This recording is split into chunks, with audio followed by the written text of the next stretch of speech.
2.5, checks on the presidency. So the president gets to make a team.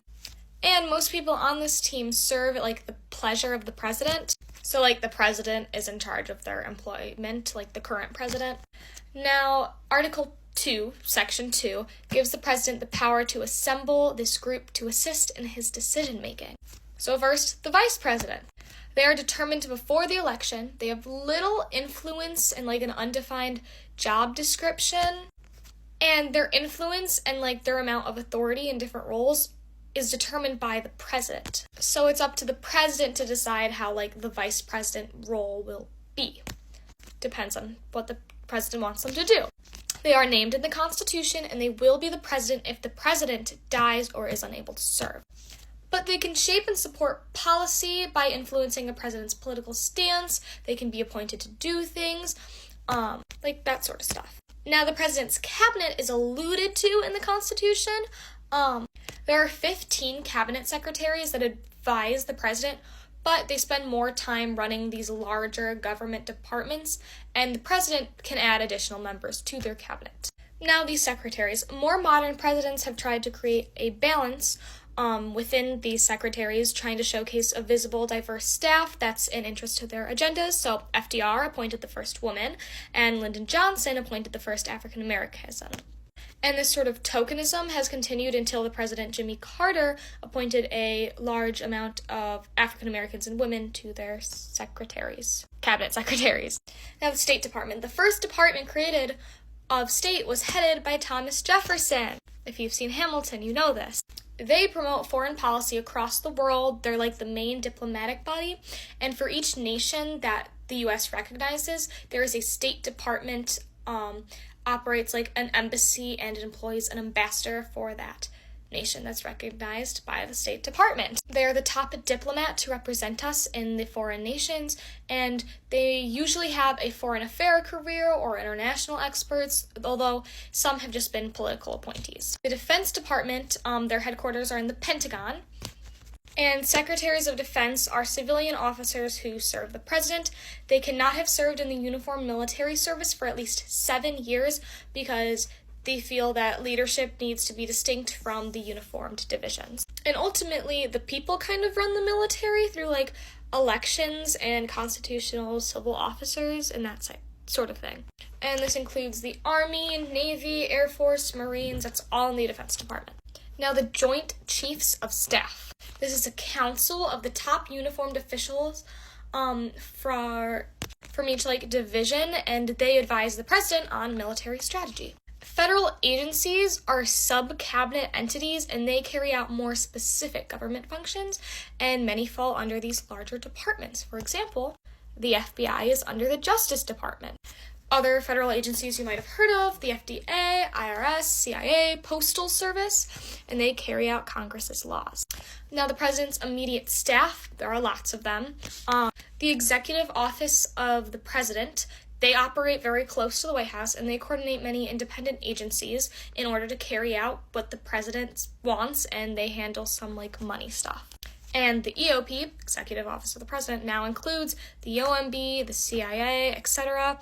I think we get more into the Office of Management and Budget, OMB, later.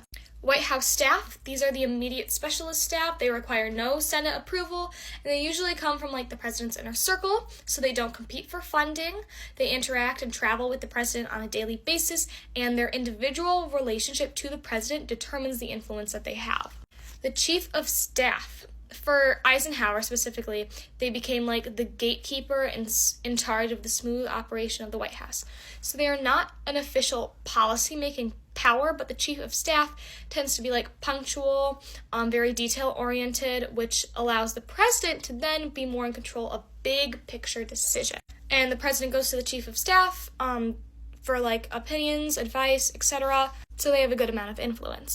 Others in the president's inner circle are top communicator to the people, White House press secretary, chief legal counsel, national security advisor.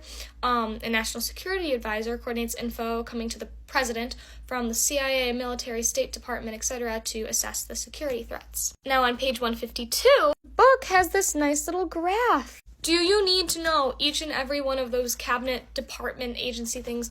No, almost assuredly not. but you should be able to, like, understand what it's showing you. And maybe at least know one or two. Now, interactions with other branches. Congress does a whole lot of stuff, right? They're in charge of a lot in the lawmaking process. So therefore, the president wants to be kind of like chill and like on good terms with all the representatives and senators.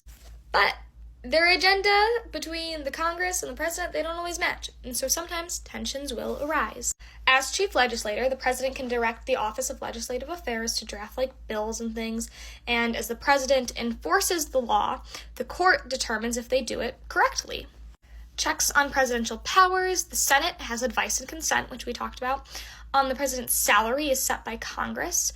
They are subject to impeachment, and most presidents have claimed these inherent powers, which, if you remember implied powers for Congress, that's what the inherent powers are for presidents. I talked about that a little bit on the last video, like the informal powers.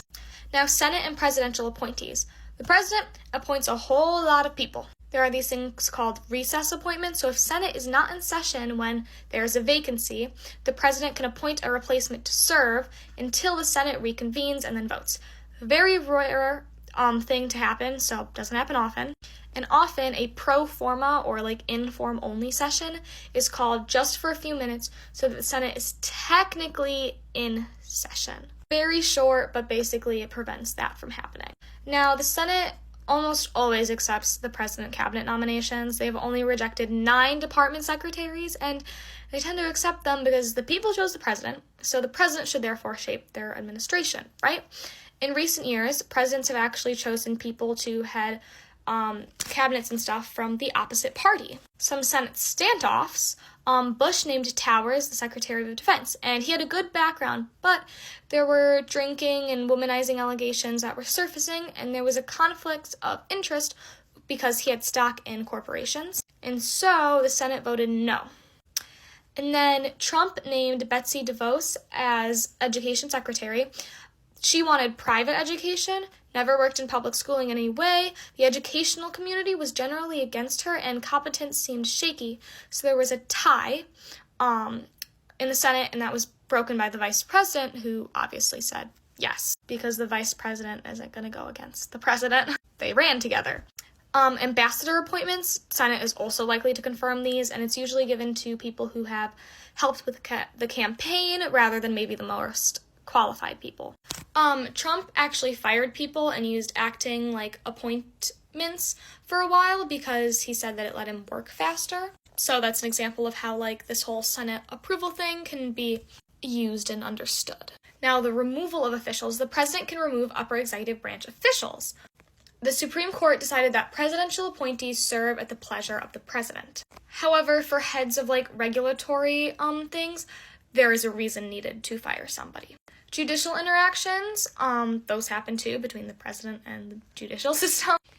For example, Eisenhower ordered the military people to bring kids to school when the Supreme Court ruled over Little Rock 9. Sorry, my notes are really weird for that, but basically what that means, Supreme Court ruled over like the Little Rock 9, right, and this racial integration into the school. And so the president then ordered this 101st Airborne Division into Little Rock, Arkansas, to make sure that the school followed what the Supreme Court had told them to do. And then the Supreme Court, for example, overturned the President Truman's decision to nationalize steel industries.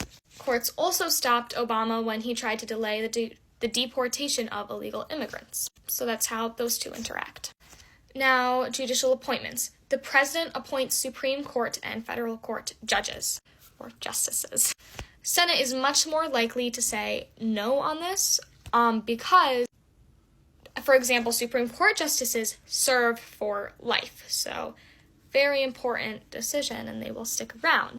Effect lasts longer than to the end of the term. Thank you for watching. I hope this helped.